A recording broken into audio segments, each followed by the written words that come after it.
How's it going, Retro people? My name is Brad, this is Retro Style Spotlight, and this is your news, notes, history, and retro games to play with the week of September 20th, 2016. Last week's tutorial was all about the Sega Saturn again. This is version 2 of the tutorial, an update to the original Saturn tutorial that I did months ago. I originally chose Yabause for its ease of use over SSF, but now Mendefin Saturn blows both of them away. Its compatibility seems to be better, and its ease of use is just as good as Yabause while being in the RetroArch package and providing all the benefits that RetroArch brings, like automatic controller layouts and shaders. If Saturn is still lacking for you, then check the link out in the description below to be taken to that Saturn version 2 tutorial. Retropalooza is upon us. It's coming up on October 1st and 2nd in Arlington, Texas, and we can't be more excited. Jason and myself will be headed out to meet all of you. Jason's driving the journey and I'm flying it, but we'll both have vlog footage of the trip as requested by all of you. So be on the lookout for a few Texas vlogs after we get home. If you'll be at Retropalooza, we'll have a booth where you can come say hi to us, meet us, and play with the arcade cab. We don't have a booth number yet, but you should be able to spot us two goofs easily. See you all in Texas. In ROM hacking and translation news, I've got 2 bits today. 1 ROM hacking and 1 translation. Nintendo has unveiled their Mario Auto Runner to the world, and someone has taken inspiration from that. Called Super Mario 64, ROM hacker Kazushin has taken the full 3D engine of Super Mario 64 and created a 1-button 2.5D experience that will be similar to Super Mario Run. Granted, this is a lot more simplistic than the eventual mobile game will be, but it is quite interesting to see this logic applied to retro games of the past. This actually reminds me of Flappy Bird on classic consoles. The hack can be downloaded in the link below, which leads to the trailer of this game. Check out that trailer's description if you want to check it out. On the translation side of things, Donna Megami Tanju, or Donna, Goddess of Birth, is a Japanese Mega Drive exclusive that has been translated into English at last.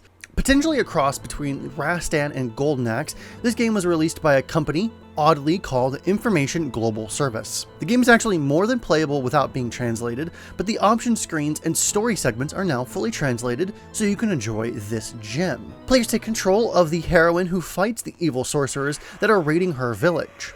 The story unfolds through cutscenes, and you get the aid of mythical beasts along your journey. The link to romhacking.net is, like always, in the description below.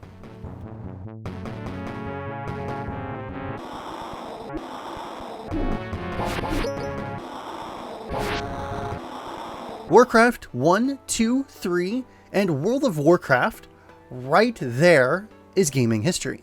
One of the most recognized gaming properties in the entire world. Well, what would you say if I told you there was a cancelled adventure game based in the Warcraft universe, and it's almost complete, save for a few odd bugs? Well, it's true. Called Warcraft Adventures, Lord of the Clans, the game was cancelled right before its unveiling at E3. And is pretty much complete. The game can actually be beaten from start to finish, but has a few audio and visual bugs in a few spots, signifying it is indeed unfinished. It started development right after Blizzard had released Battle.net, and Warcraft 2 Beyond the Dark Portal had shipped, but cancelled because Blizzard didn't think the game lived up to their standards. They were fairly hands-off with most of the development of the game, leaving the animation to Animation Magic, the Russian team behind the 3 terrible Legend of Zelda games on CDI.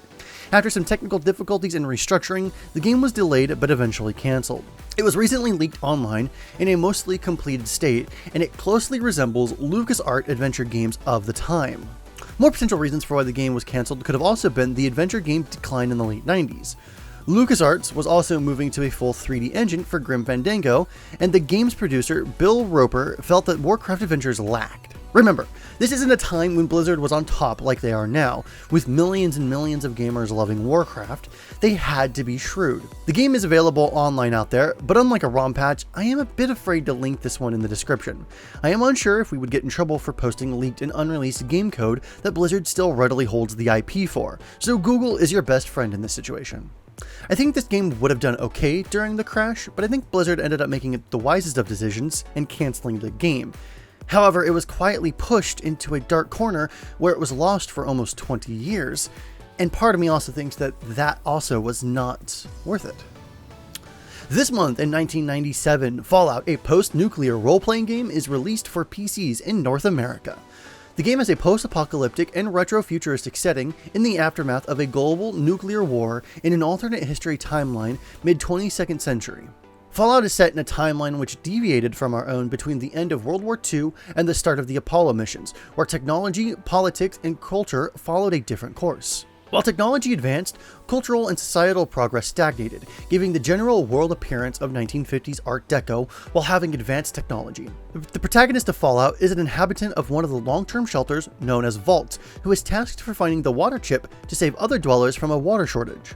Gameplay in Fallout centers around the game world, visiting locations and interacting with local inhabitants. Occasionally, inhabitants will be immersed in dilemmas which the player may choose to solve in order to acquire karma and experience points. Fallout deviates from most role-playing video games in that it often allows the player to complete tasks in multiple ways, often choosing solutions that are unconventional or even contrary to the original task, in which case the player may still be rewarded.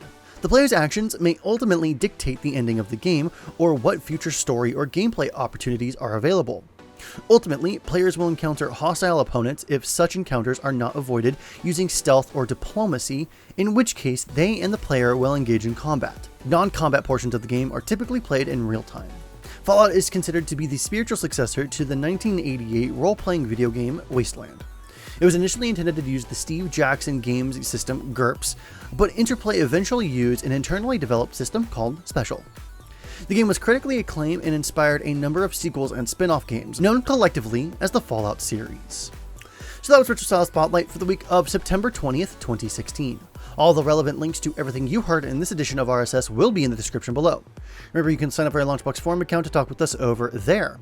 If Launchbox has given you a beautiful library of games, then why not purchase a premium license of Launchbox for $20 to access Big Box, which is a controller and couch-oriented version of Launchbox. We also have our Launchbox games database now available for users to contribute to. If you have a few favorite games that are lacking in metadata or media, head on over to the games page on the database and make your desired edits or add the games yourself. Jason, Kirsten, and I have a lot planned for our community, so if you haven't already subscribed to our YouTube channel, we're doing a tutorial video every Friday, live developer sessions, Launchbox news, Q&As, and tons more content in the future. Let us know what you think of RSS and any feedback you may have on it. My name is Brad, the link to my channel is below, and remember, freaks and geeks, to play more games, and we'll see you next time. Have a good day!